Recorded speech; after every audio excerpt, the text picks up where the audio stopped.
On est très content aujourd'hui d'avoir pu déposer 4 fois 4800 signatures à l'appui de ces 4 référendums contre les coupes antisociales, anticulture et antisolidarité de la droite municipale en ville de Genève.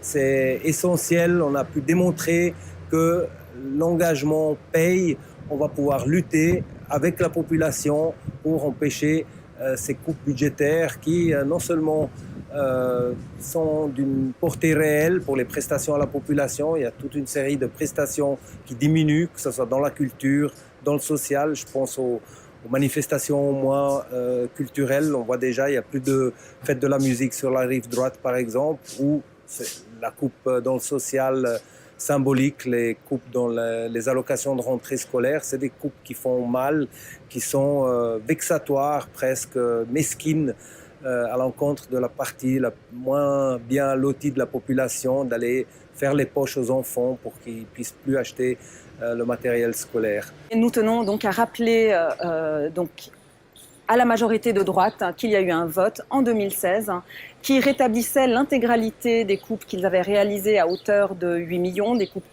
encore injustifiées puisqu'il y a eu un boni au compte de 30 millions. La ville est riche, la ville est bénéficiaire, il n'y a aucune raison de couper dans les prestations à la population.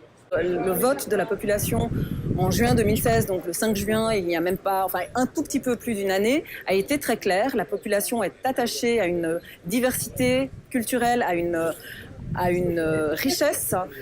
Ils veulent cette diversité, ils veulent des prestations, ils veulent une ville festive.